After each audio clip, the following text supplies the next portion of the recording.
अब हम स्टार्ट कर रहे हैं पीरियोडिक टेबल चैप्टर।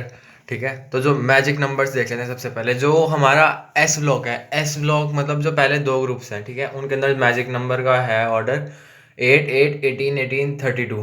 ठीक है, और फिर जो लास्ट में पी ब्लॉक है, ठीक है, उनके जितने भी ग्रुप्स हैं उन सब में हमारा जो मैजिक नंबर है वो उसका ऑर्डर है 8, 18, 18, 32, 32। ठीक है, तो ये हमें ना वो उस टाइप के क्वेश्चन सॉल्व करने का काम आता है, जैसे डोबराइन एंड ट्रायड हो गए, इसमें which of the following is Dobereiner and triad. तो जैसे डोबराइन एंड ट्रायड है तो उसमें अंदर मैजिक नंबर सेम होना चाहिए, ग्रुप नंबर भी सेम होना चाहिए। तो अगर पी ब्लॉक के एलिमेंट्स हैं, ठीक है, तो ऊपर से नीचे आ रहे हैं, तो उसके इसके अंदर हम मैजिक नंबर देख लेंगे कि जैसे एफ फ्लोरीन क्लोरीन या फिर ओ एस एसिटी हो, तो फ्लोरीन और क्लोरीन के बीच में मैजिक नंबर 8 होगा, फिर क्लोरीन और ब्रोमीन के अंदर 18, फिर ब्रोमीन और आयोडीन के अंदर 18। ठीक है, तो ऐसे में पता चल जाएगा कि वो डोबराना ट्रायड है कि नहीं है, मैजिक नंबर सेम है कि नहीं है। वैसे ही जो एस ब्लॉक एलिमेंट्स हैं उनके अंदर भी हमें पता चल जाएगा, बेटा मांगे कार सफारी। ठीक है, तो इस टाइप के क्वेश्चन आते हैं। डोबराना ट्रायड्स का मतलब क्या होता है? एक तो ग्रुप सेम नंबर होना चाहिए और मैजिक नंबर भी सेम होना चाहिए। और फिर आता है न्यूलैंड्स ऑक्टेव।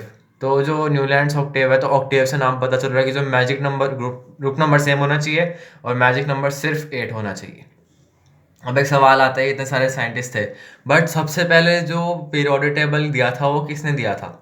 ठीक है, तो इन्होंने ना सिर्फ उसको क्लासीफाई करने की कोशिश करी थी, बट जो सिस्टमैटिक मैनर में दिया था वो सबसे पहले मेंडलीव ने दिया था। और किस बेसिस पे दिया था? On the basis of atomic mass. ठीक है, फिर उसके बाद मॉडर्न पीरियोडिक टेबल आया था जो एटॉमिक नंबर के बेसिस पे था। तो मेंडलीव ने सबसे पहले सिस्टमैटिक, वर्ड पे एम्फेसाइज है, systematic arrangement of elements classify किए थे सिस्टमैटिकली। अब ऑर्डर ऑफ एनर्जी देख लेते हैं। ये हमें जो कॉन्फ़िगरेशन है वो देखने में काम आता है। N S, n-1d, N P और बीच में n-2f। इसे इस तरीके से याद रखा हुआ है हमने। ठीक है, चेंज इलेक्ट्रॉनिक कॉन्फ़िगरेशन देख लेते हैं। क्रोमियम की है 3d5 4s1, कॉपर की है 3d10 4s1। गैलियम ये क्या है? जी डी भी कुछ होता है। ठीक है, फिर एफ ब्लॉक एलिमेंट्स के स्टार्टिंग एलिमेंट्स आ गए, लैंथेनम और एक्टीनियम, और फिर पढ़ोगे पिटोगे वाले आ गए। ठीक है, तो ये हमें बस नज़र मार ले इसके ऊपर और याद भी हो गया एक टाइप से। ठीक है, उसके बाद नंबर ऑफ एलिमेंट्स फॉर, अब जो एन है ना ये पीरियड नंबर है। ठीक है, अगर फर्स्ट पीरियड, जैसे अगर पीरियड नंबर इवन है तो हमें उसे इवन ही रखना है, तो उसमें दो ऐड कर देंगे। अगर पीरियोडिक नंबर इवन पीरियड है तो n+2 का whole square divided by 2। But अगर ऑड है तो उसे हमें इवन करना है, तो n+1 का होल स्क्वायर डिवाइडेड बाय 2 हो जाएगा उस केस के अंदर। ठीक है, तो ये number of elements in a period आ जाएगा। जैसे वो क्वेश्चन दे सकता है कि अगर 8th पीरियड होता हमारी पीरियोडिक टेबल के अंदर तो उसके अंदर कितने एलिमेंट्स होते हैं? तो 8 जो नंबर है इवन है, तो ये वाला फॉर्मूला लगता है 8+2 का होल स्क्वायर, तो 100 डिवाइडेड बाय 2, तो 25 आंसर तो चला जाता है उसके अंदर। अब ये सवाल दे रखा है, इन 6 period how many elements have 6d electrons. तो 6, तो n की वैल्यू 6 है ना इसके अंदर। ठीक है, तो अभी इलेक्ट्रॉनिक कॉन्फ़िगरेशन देखा था, अगर n की वैल्यू 6 है तो जो डी इलेक्ट्रॉन्स जाएंगे वो n-1 पीरियड के अंदर जाएंगे। ठीक है, तो अगर 6 है, 6 पीरियड, तो n की वैल्यू 6 है, तो सिर्फ और सिर्फ s हो सकता है 6 और p हो सकता है। जो d होगा वो 5d होगा। तो 6 पीरियड के अंदर 6d और बाइटली एग्जिस्ट नहीं करता, तो आंसर 0 जाएगा। ठीक है, अब एफ ब्लॉक एलिमेंट्स देख लेते हैं। F block elements third big group के अंदर है। तो अगर सवाल, अगर कुछ भी ऐसे इलेक्ट्रॉनिक कॉन्फ़िगरेशन दे रखी है और उसे हमें देखने से पता चल रहा है कि उसके अंदर एन जो है सबसे बड़ी वैल्यू जो नंबर की दे रखी है, इलेक्ट्रॉनिक कॉन्फ़िगरेशन में जो सबसे बड़ा नंबर दे रखा है वो एन होता है।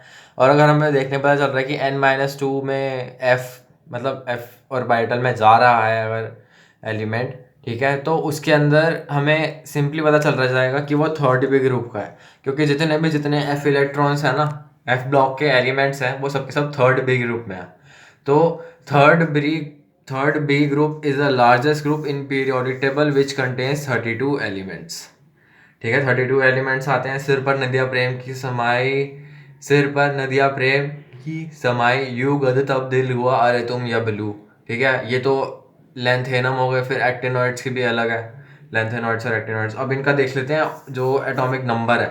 एटॉमिक नंबर से भी इनकी आइडेंटिफिकेशन हो सकती है कि अगर कोई सा भी एटॉमिक नंबर दे रखा है 58 से 71 के बीच में, तो वो कौन से ग्रुप में है? ठीक है, तो वो थर्ड बी ग्रुप में आएगा। और जो 90 से 103 तक है तो वो भी थर्ड बी ग्रुप में ही आएगा।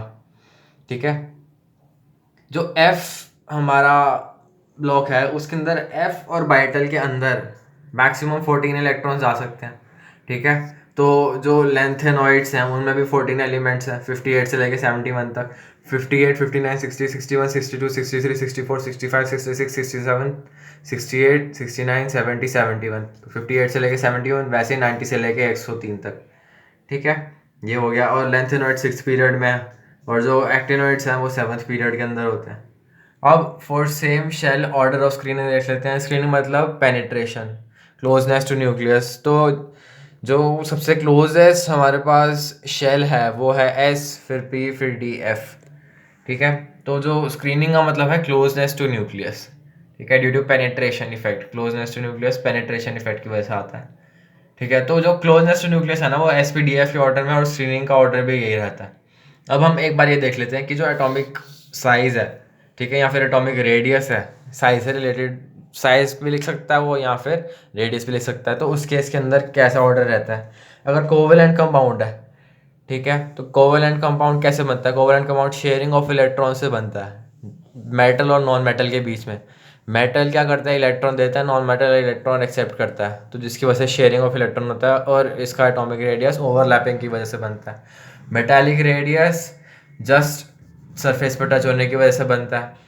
ठीक है, और जो वैंडरवाल रेडियस, वैंडरवाल फोर्सेस वीकेस्ट फोर्सेस होती है नेचर के अंदर। ठीक है, तो उनका रेडियस जो है वैंडरवाल, जिनका कुछ नहीं होता उनका वैंडरवाल होता है।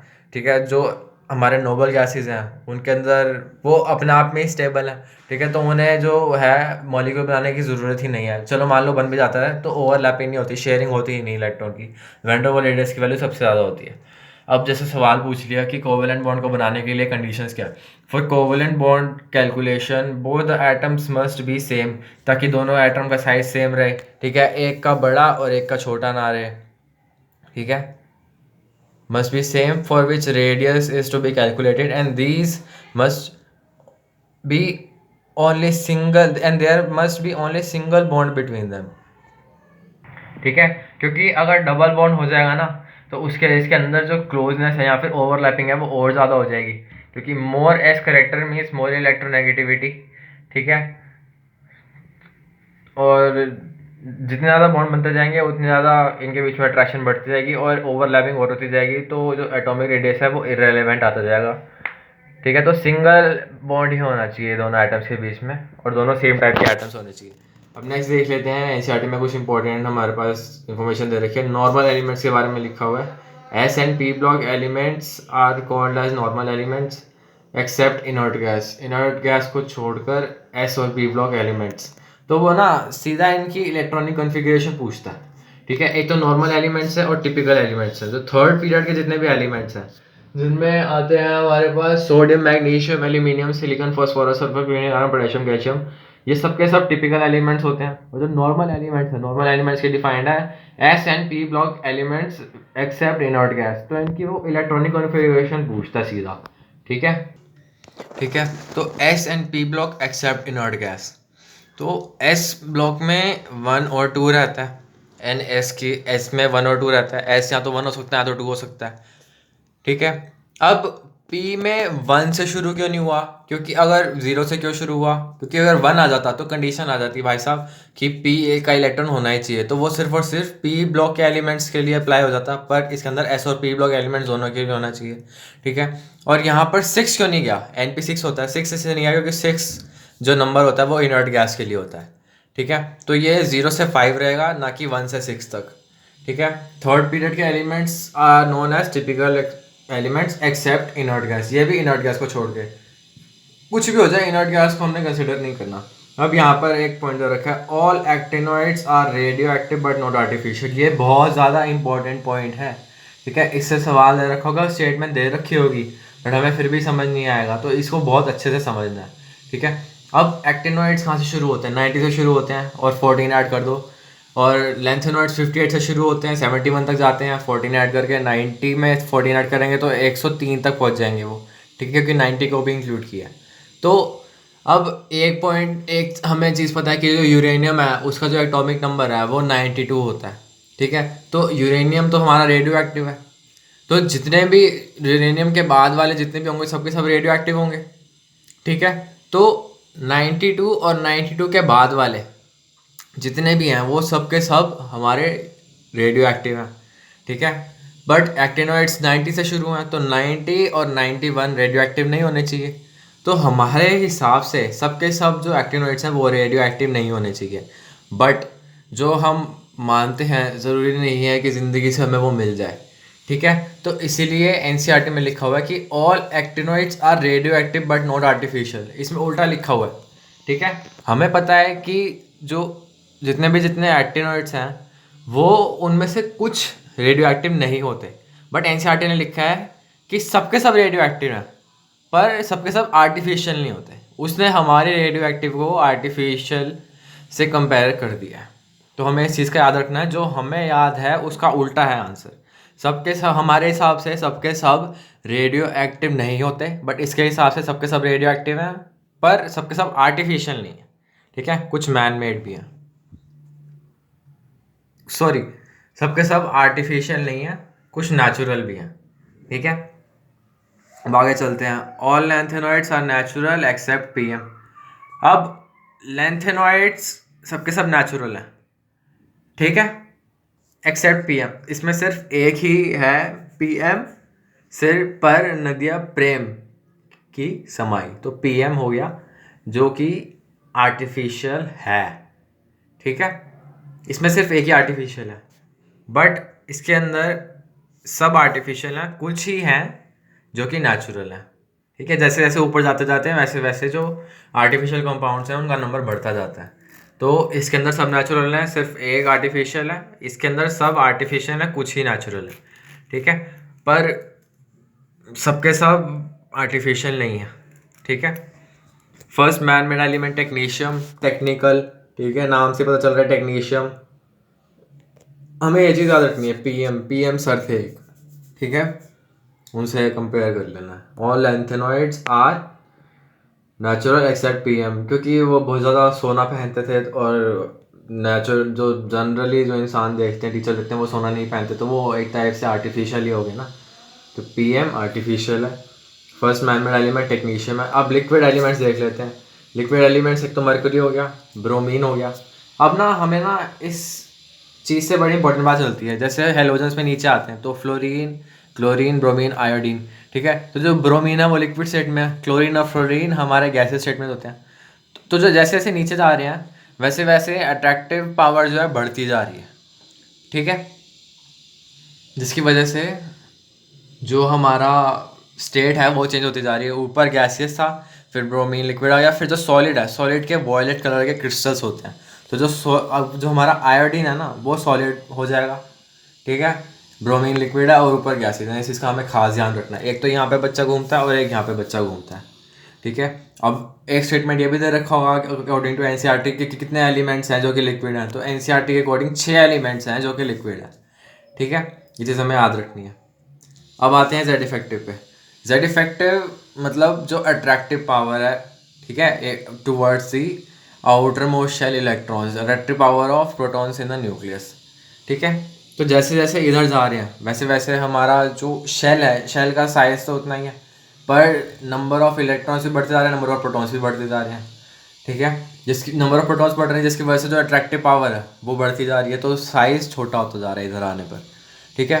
तो जो जेड इफेक्टिव है ना वो इधर आने पे बढ़ता जा रहा है।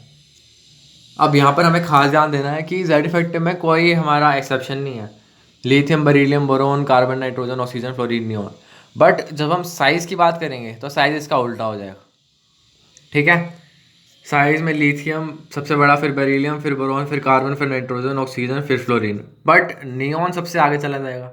क्यों? क्योंकि नियॉन के अंदर क्या है, नियॉन एक इनर्ट गैस है, नियॉन के अंदर वैन डर वाल्स फोर्सेस हैं। बट ये जितने हैं सबके सब नॉन मेटल्स हैं, तो इनके अंदर कोवलेंट बॉन्ड रहेगा। और जो वैन डर वाल्स बॉन्ड है उसका जो साइज़ है वो ज़्यादा है as compare to covalent bond, तो जो नियॉन है इधर आ जाएगा। तो साइज़ का ऑर्डर उल्टा हो जाएगा, बस नियॉन जो है वो सबसे आगे आ जाएगा, ठीक है। तो जेड इफेक्टिव देख लेते हैं। Z effective is directly proportional to positive charge upon negative charge, ठीक है। जैसे जैसे इधर जा रहे हैं वैसे वैसे जेड इफेक्टिव बढ़ता जा रहा है, जेड इफेक्टिव मतलब अट्रैक्टिव पावर। जैसे जैसे नीचे जा रहे हैं, नीचे जाने पर जो शेल नंबर है वो बढ़ता जा रहा है, इलेक्ट्रॉन्स दूर होते जा रहे हैं, तो अट्रैक्टिव पावर कम होती जा रही है। बट एनसीईआरटी के अकॉर्डिंग जो जेड इफेक्टिव है वो कांस्टेंट रहता है नीचे जाने पर, तो हमें इस चीज़ पर बहुत ध्यान रखना है। ठीक है, जेड इफेक्टिव सिर्फ लेफ्ट टू राइट में हम मेजर करते हैं। ठीक है, अब कई बार सवाल आता है कि साइज़ का बताओ, तो साइज़ हम ना सिर्फ और सिर्फ जेड इफेक्टिव से डायरेक्टली निकाल सकते हैं। तो इस वाले ऑर्डर का तो हमें साइज़ निकालना आ गया कि जेड इफेक्टिव होगा, उसका उल्टा कर दो, इनवर्ट कैश सबसे आगे ले आओ। बट जो नीचे जा रहे हैं, नीचे जाते पर टाइम तो जेड इफेक्टिव तो कांस्टेंट है, तो साइज़ कैसे डिसाइड करेंगे? तो सिंपल है, नीचे जा रहे हैं, शेल नंबर बढ़ता जा रहा है तो साइज़ ऑटोमेटिकली बढ़ता जाएगा। कुछ एक्सेप्शंस हैं वो आगे देख लेंगे। ठीक है, जैसे बोरॉन फैमिली है, ठीक है, इसके अंदर नीचे जाने पर साइज़ बढ़ना चाहिए था, बट एल्यूमिनियम और gallium, size of aluminium and gallium is almost same. Aluminium is slightly greater than gallium due to transition contraction, transition elements की कॉन्ट्रैक्शन की वजह से। वैसे ही जो इंडियम और थैलियम है, इनका साइज थैलियम का ज़्यादा होना चाहिए था, बट इनका साइज ऑलमोस्ट सेम होता है। बट अगर वो एम्फेसाइज कर दे कि भाई साहब इक्वल नहीं दे रखा ऑप्शंस में, ऑर्डर ही बताओ, तो यहाँ पर ऑर्डर उल्टा हो जाएगा और यहाँ पर सेम रहेगा। ठीक है, क्योंकि aluminium is slightly greater than gallium, size of aluminium is slightly greater than gallium, but यहाँ पर थैलियम का ही ज़्यादा रहता है। ठीक है, तो ऑर्डर क्या हो जाएगा? थैलियम, फिर इंडियम, फिर एल्यूमिनियम, फिर गैलियम, फिर बोरॉन। थैलियम, इंडियम, एल्यूमिनियम, फिर गैलियम, फिर बोरॉन। ठीक है, तो यहाँ पर हमें ध्यान रखना है कि सिर्फ इसका ऑर्डर उल्टा हो जाएगा। ठीक है, नीचे वाले दोनों और फिर उससे नेक्स्ट स्टेप ऊपर वाले दोनों का साइज सेम है, but aluminium is slightly greater than gallium due to transition contraction. ठीक है, अब जैसे सेम एलिमेंट्स हैं, ठीक है, या फिर आइसो इलेक्ट्रॉनिक एलिमेंट्स हैं, तो same elements in the sense कि जैसे Na+ है और फिर Na है और फिर Na+2 है। ठीक है, इनके अंदर क्या है? सेम एलिमेंट है, बस चार्ज सेम है, चार्ज अलग है। तो इसका आंसर जेड इफेक्टिव के बेसिस पर जाएगा। Z effective is directly proportional to positive charge upon negative charge. ठीक है, तो जितना ज़्यादा पॉजिटिव चार्ज उतना ज़्यादा जेड इफेक्टिव, उतना छोटा कम उतना छोटा साइज। तो साइज का ऑर्डर हो जाएगा जेड इफेक्टिव का उल्टा। The size is inversely proportional to Z effective and directly proportional to negative charge over positive charge। हमें पता भी है कि जो anions है उनका साइज ज़्यादा होता है एज कम्पेयर टू cations। ठीक है, जो आइसो इलेक्ट्रॉनिक स्पीसीज हैं उनके लिए भी हमें Z इफेक्टिव का ही ऑर्डर लगाना पड़ेगा। ठीक है, जैसे आर्गन है और पोटेशियम प्लस है। ठीक है, तो आर्गन और पोटेशियम प्लस है, तो जो पोटेशियम है वो अब मेटल की कैटेगरी में नहीं आएगा, वो भी इनर्ट गैस ही बन जाएगा। बट इन दोनों में से साइज किसका ज़्यादा रहेगा? दोनों की इलेक्ट्रॉनिक कॉन्फ़िगरेशन सेम है। ठीक है, आइसो इलेक्ट्रॉनिक स्पीशीज है तो साइज आएगा on the basis of Z effective. अब Z effective is directly proportional to positive charge upon negative charge. ठीक है, कॉन्फ़िगरेशन दोनों की सेम है। ये मत समझो कि K+ है तो वो मेटल रहेगा। अब K+ इनर्ट गैस बन चुका है क्योंकि वो एक इलेक्ट्रॉन लूज कर चुका है।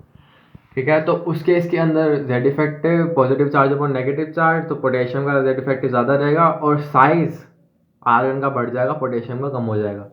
ठीक है, क्योंकि जो चार्ज है वो जैसे केटायन है, केटायन का साइज कम होता है, एनायन का साइज ज़्यादा होता है। ठीक है, तो उससे हम रिलेट कर सकते हैं कि जो पॉजिटिव चार्ज है, जैसे ये क्वेश्चन दे रखा है, ठीक है, इस केस के अंदर ये भी आगे देख लेंगे। ठीक है, ये भी वैसा ही है। अब हम साइज पर वापस आते हैं, तो अप्रोच देख लेते हैं। First write the order of Z effective and then reverse it. ठीक है, उल्टा कर दो। साइज का वैसे भी हमने देख लिया था, जेड इफेक्टिव इधर जाने पर तो हमने देख लिया था कि जेड इफेक्टिव बढ़ता जाता है, साइज कम होता जाता है। बस इनर्ट गैस को उल्टा कर दो क्योंकि उसके अंदर वैन डर वाल्स फोर्सेज होती हैं। नीचे जाने पर हमें जेड इफेक्टिव का ऑर्डर नहीं यूज़ करना क्योंकि नीचे जाने पर जो हमारा जेड इफेक्टिव है वो कॉन्स्टेंट रहता है, बट नीचे जाने पर एक्स्ट्रा शेल ऐड होने की वजह से जो साइज़ है वो बढ़ता जाता है। ठीक है, तो नीचे जाने पर कोई हमारे पास दिक्कत नहीं आनी चाहिए, बट कुछ एक्सेप्शन हैं, जैसे ये है, अभी आगे एक्सेप्शन और भी मिलेंगी। जैसे ये एक्सेप्शन होगी, ये जो एक्सेप्शन आ रही है इनका साइज सेम क्यों हो रहा है? इनका सेम साइज हो रहा है लेंथ थर्ड कॉन्ट्रैक्शन की वजह से, क्योंकि लेंथनम आ गया यहाँ पे, इनके साइज बड़े होने के बजाय छोटे हो गए लेंथ थर्ड कॉन्ट्रैक्शन की वजह से। ठीक है, तो इनका साइज ऑलमोस्ट सेम होता जाता है। ये कुछ एक्सेप्शंस होती हैं, वैसे तो नीचे जाने पर साइज बढ़ता ही है। अब for isoelectronic species arrange them in periodic table, then lowest most period will have. अगर देखो, अगर तो सीक्वेंस दे रखा है कि एक पीरियड में एलिमेंट्स आ रहे हैं या फिर एक ग्रुप में एलिमेंट्स आ रहे हैं, ठीक है, ऐसे जा रहे हैं, तो कोई दिक्कत नहीं है। जेड इफेक्टिव के बेसिस पे हम आंसर दे सकते हैं या फिर सिंपली दे सकते हैं, जैसे कुछ एक्सेप्शन याद रखी हुई हैं। ठीक है, पर अगर हमारे पास अलग अलग ग्रुप्स के अलग अलग पीरियड के ऑप्शन दे रखे हैं, जैसे इसमें दे रखा है, अब बेशक ये क्वेश्चन आई है बट कोई सीक्वेंस नहीं दे रखा है इसके अंदर। ठीक है, लिथियम, कैल्शियम, सोडियम, आयन, तो उस केस के अंदर हमें क्या करना है कि जो सबसे लोएस्ट मोस्ट पीरियड है ना, सबसे नीचे वाली शेल, उसका साइज सबसे ज़्यादा बड़ा होगा, will have largest atomic size, then come upward, ऊपर आते जाओ तो उसका एटॉमिक साइज कम होता जाएगा। बट ऐसा कुछ ऑप्शन वो देगा नहीं, ठीक है, वो एक्सेप्शन ही देगा, जैसे ये वाली एक्सेप्शन है, इसे हमें अच्छे से याद रखना है, ठीक है। 2019 में आया था ये क्वेश्चन कि अब हमें इसमें सिर्फ एक स्टेटमेंट याद रखनी है, aluminium is slightly greater than gallium, तो एल्यूमिनियम के ऑर्डर को चेंज कर देना है और थैलियम नीचे रहेगा। बट ये तभी करना है जब वो एम्फेसाइज करे, ज़बरदस्ती फोर्स करे कि बताओ भाई, ठीक है, ऑप्शन में इक्वल का साइज आए ना, पर इनका साइज ऑलमोस्ट सेम ही रहता है अगर जनरली बात करें, पर अगर वो ज़बरदस्ती पूछ ले तो उस केस के अंदर aluminium is slightly greater than gallium जाएगा, ठीक है, ये वाला ऑर्डर उल्टा हो जाएगा। बट अगर इक्वल वाला साइन दे रखा है तो इक्वल वाले को ही टिकाएंगे, क्योंकि इनका साइज इक्वल ही है, ठीक है। बस अगर वो ज़बरदस्ती पूछ ले तभी उल्टा करना है साइज। आगे बात समझ में। अब साइज देख लेते हैं। बोरॉन फैमिली के अंदर size of aluminium and gallium is also similar, aluminium is slightly greater than gallium due to transition contraction, order आ गया। फिर ये size of f block elements आ गया नीचे जाने पर, ठीक है। अब एक पॉइंटर यहाँ पे भी दे रखा है कि size of S N N P B Shankar Prabhu is almost same due to lanthanoid contraction, ठीक है। कार्बन सिलिकन काशी गए germanium S N P B Shankar Prabhu, जैसे इनका साइज सेम है ना ऑलमोस्ट, ठीक है, किसकी वजह से, लैंथेनॉइड कॉन्ट्रैक्शन की वजह से, और इनका साइज ऑलमोस्ट सेम है ट्रांजिशन कॉन्ट्रैक्शन की वजह से, ठीक है। जैसे इनका साइज सेम है वैसे ही एस एन और पी बी का साइज भी सेम है, तो size of S N and P B is almost same due to lanthanoid contraction.